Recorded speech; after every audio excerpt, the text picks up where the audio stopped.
저희는 당진시 스쿨존 교통안전 실태 조사에 대해서 말씀드리도록 하겠습니다. 조사는 당진시 여성포럼을 기준으로 해서 세안대학교 봉사단이 좀 수고를 좀 해주셨습니다. 자, 자료의 순서는요, 교통안전 실태 조사에 대한 개요와 조사지 내용과 이 조사지를 토대로 한 안전시설의 현황과 운전자의 현황, 아동의 현황, 그리고 마지막으로 맺은말 순으로 진행하도록 하겠습니다. 자, 첫 번째, 스쿨존 교통안전 실태 조사의 목적은 당진시 교통안전 기본계획의 방향성과 교통약자를 위한 정책 도출을 위한 기초자료로 활용함을 목적으로 하고 있고요. 자료 선정, 그러니까 조사지의 선정은 당진 관내에 있으면서 학교 앞 사거리와 신호등이 존재하고 있으며 아동의 진출입이 많은 곳, 특히 도보 이동이 많은 곳을 선정하였습니다. 그래서 대상으로는 서정초를 비롯한 10개 교를 선정을 했고요. 정문과 후문이 존재하는 곳은 2곳 다 선정을 해서 조사를 하게 되었습니다. 조사 시간대는 하교 시간대 오후 1시에서부터 오후 6시까지 2시간을 기준으로 해서 조사가 되었고요. 조사 시간대의 선정 이유는 도로교통공단의 발표에 의하면 스쿨존 내 어린이 교통사고를 시간대별로 분석을 했을 때 사고는 아동의 등하교 시간에 특히 하교 시간에 집중되어 있음을 알 수 있습니다. 그래서 저희 조사 시간대도 하교 시간대를 기준으로 해서 2시간 조사하게 되었습니다. 조사 기간은 10월 18일에서부터 11월 8일까지 세안대학교 봉사단 학생 여러분이 고생해 주셨습니다. 먼저 조사지 내용을 좀 보도록 하겠습니다. 첫 번째 보이는 지금 화면에서 안전시설에 대한 내용입니다. 과속 단속 카메라, CCTV, 육교, 횡단보도의 유무, 입구 없음으로 표기를 했고요. 학교 정문을 중심으로 해서 300m 이내 과속 방지턱은 몇 개가 되어 있는지 개수로 표기가 되었고요. 차도와 인도는 분리하는 분리 구조물이 있는지, 안전지도 요원은 있는지, 스쿨존 내에 주정차 차량이 있는지를 입구 없음 유무로 표기했습니다.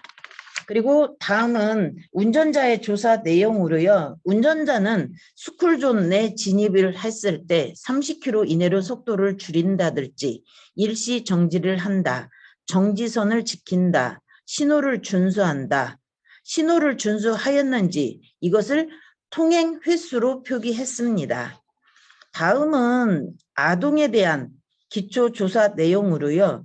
교통신호를 준수했는지, 횡단보도로 횡단했는지, 횡단보도, 횡단 시 손을 들고 건넜는지, 횡단보도에서 뛰지 않았는지, 파란불이 바뀌기 전에 차도로 내려서 있지 않았는지 라는 내용으로 그렇다 아니다로 구분을 해서 아동의 행동 횟수를 숫자로 표기했습니다. 자, 지금 현재 보시는 내용은 스쿨존 안전실태의 보고서고요. 표기 유무 있고 없음으로 표기가 되었고요. 두 번째는 운전자와 아동에 대한 행동 횟수로 표기가 이루어져 있습니다. 이 내용을 기준으로 해서 안전시설에 대한 조사 결과를 좀 말씀드리도록 하겠습니다. 지금 현재 첫 번째 보시는 내용이 안전시설에 대한 조사 결과입니다.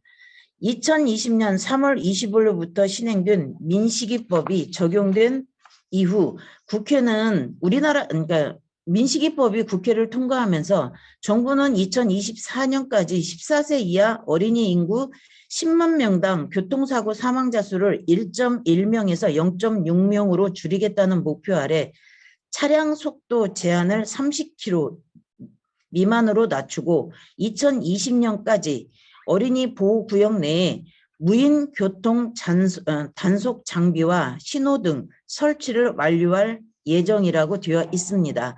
그러면 당진 지역의 실태조사 결과를 말씀드리도록 하겠습니다.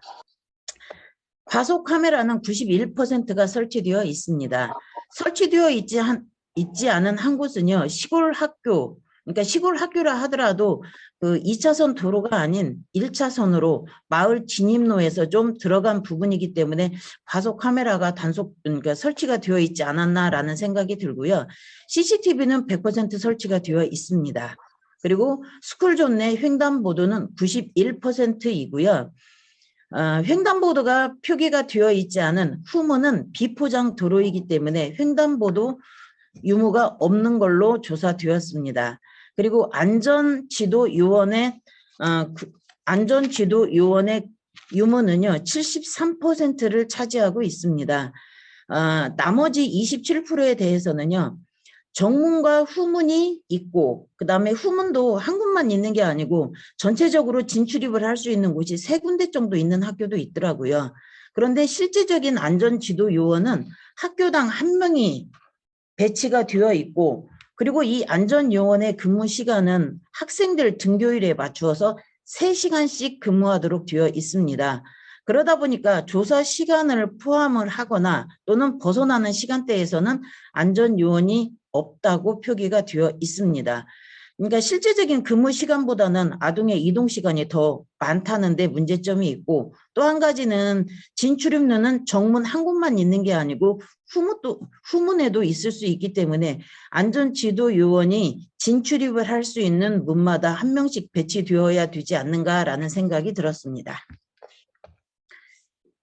자, 조사 결과의 내용 중에서 안전시설에 대한 내용 중에요. 차도와 인도의 분리 여부가 분리되어 있는 곳이 73%이고 분리되어 있지 않은 곳이 27%입니다. 그래서 저희는 차도와 인도가 분리되어 있지 않은 곳 2곳을 선정을 해서 가보았습니다. 그랬더니 한 곳은 차도와 인도가 분리되어 있지 않지는 하지만 옐로 카펫이라는 표기판이 표지가 되어 있더라고요. 이 옐로 카펫은요. 횡단보도 근처를 그러니까 보도블럭을 노란색으로 조성한 공간으로 아동은 안전하게 신호를 기다릴 수 있고 운전자는 아동을 쉽게 인식할 수 있는 교통안전시설입니다.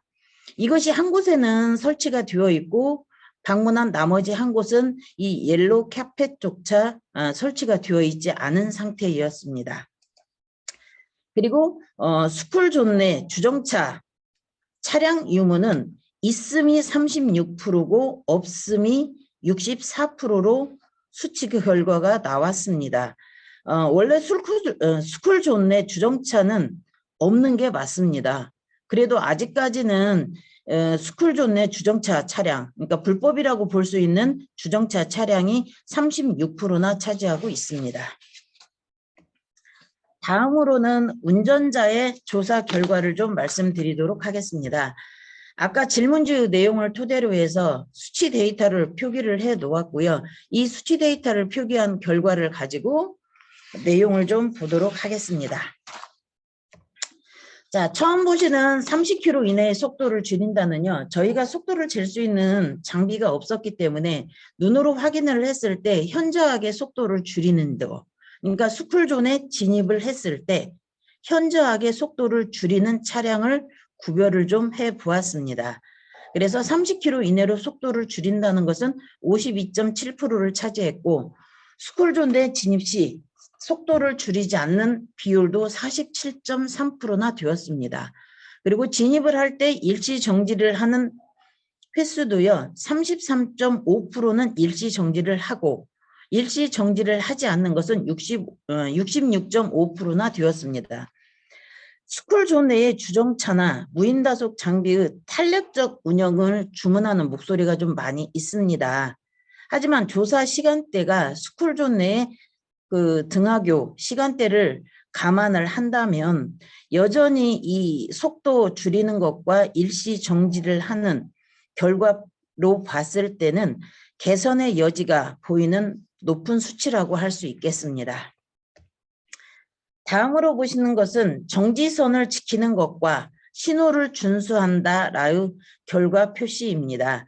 정지선을 지키는 것은 35.4%로 표기가 되었고요. 지키지 않는 경우가 오히려 더 많은 64.6%가 되었습니다.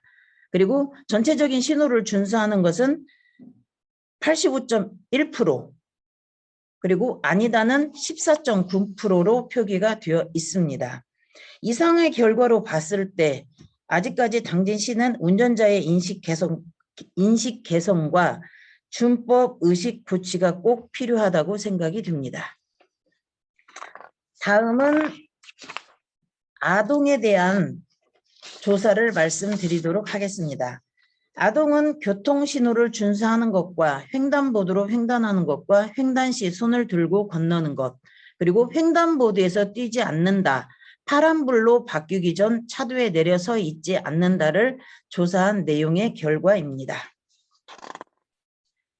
조사된 내용 중 그 횡단보도가 없거나 모두 다 거의 다 지키지 않는다 또는 거의 다 지킨다로 기술된 내용은 자료 결과에서 좀 배제했음을 알려드립니다. 교통신호를 준수하는 것은 아동에 대한 수치는 좀 비교적 운전자에 비해서 좀 높았습니다. 86.3%와 아니다는 13.7%로 구성이 되어 있고요. 횡단보도로 횡단을 하는 결과는 83.3%와 아니다는 16.7%로 도출이 되었습니다. 이 두 개의 수치는 높은 숫자라고 볼 수도 있겠지만 이 두 개의 결과는 100%의 수치가 나와야 되지 않는가라는 개인적인 생각이 좀 있습니다. 자, 그리고 아동 결과에 대한 두 번째 차트로요. 횡단보도 시 손을 들고 건넌다. 그런다는 29.1%와 아니다가 70.9%로 비교적 많은 퍼센테이지를 차지하고 있습니다. 이것도 개선의 여지가 좀 필요하다고 생각이 듭니다. 횡단보도에서 뛰지 않는다 60.5%고요. 아니다는 39.5%로 표기가 되었습니다. 마지막으로 파란불이 바뀌기 전 차도에 내려서 있지 않는다. 그렇다는 72.6%이고요. 아니다는 27.4%입니다. 개성초등학교 앞에 횡단보도에 보면 센서가 작동이 되더라고요. 아무래도 센서에서 음성으로 인식을 그러니까 알려주는 홍보가 있기 때문에 좀 더 높은 수치가 나오지 않을까라는 생각이 들기 때문에 전체적인 스쿨존의 횡단보도는 그런 음성 알림이가 좀 필요하지 않나라는 개인적인 생각도 좀 있습니다. 자, 마지막으로 맺은 말로 몇 가지만 조금 더 말씀을 드리고 그러니까 끝내도록 하겠습니다. 첫 번째는 정책의 방향의 전환을 고민할 필요가 있을 것 같습니다. 그러니까 지금 현재는 시각적으로 보이는 시설물 설치를 우선으로 하는 것도 매우 중요합니다. 하지만 불안전한 운전 행동을 감소시키는 정책도 좀 같이 마련되어야 되지 않는가라는 생각이 들고요. 두 번째로는 경제 논리의 차량 소통 중심에서 교통약자의 안전과 편의를 최우선으로 하는 정책이 도출되어야 되지 않나라는 생각도 들고요. 두 번째로는요. 전생애 교통인증제도의 도입이 좀 필요하지 않을까라는 생각이 듭니다. 한시적인 그러니까 기간 안에 어떠한 특정 기간 안에 교통안전 확보에 대한 인증제도가 도입이 되어 있기는 하지만 이게 생애 전 주기로 교통인증제도에 대한 도입이 좀 필요하지 않나라는 생각이 들고 이를 위한 제도적 필요성이 좀 확보가 되어 있으면 좋겠다라는 생각이 있습니다. 그리고 세 번째로는 GIS 기반 그러니까 지리정보 시스템을 이용한 교통사고 위험 구간 알림이가 개인의 스마트폰을 이용을 한 알림이로 좀 활용이 되면 좀 더 좋은 생각이 되면 좀 더 좋겠다는 생각이 좀 듭니다. 그리고 네 번째로는요. 한국교통연구원의 발표에 의하면 지방자치단체의 책임과 역할이 좀 있다고 합니다. 인센티브제를 도입을 해줌으로써 예상 편성에 그러니까 가산점을 좀 주기도 하고 뭐 벌점제를 통해서 예산에 대한 편성을 좀 고려가 되기도 하는 부분이 있는데 이 부분이 좀 더 커져야 된다고 생각이 듭니다. 이상으로 조사 결과에 대한 현황을 마치도록 하겠습니다.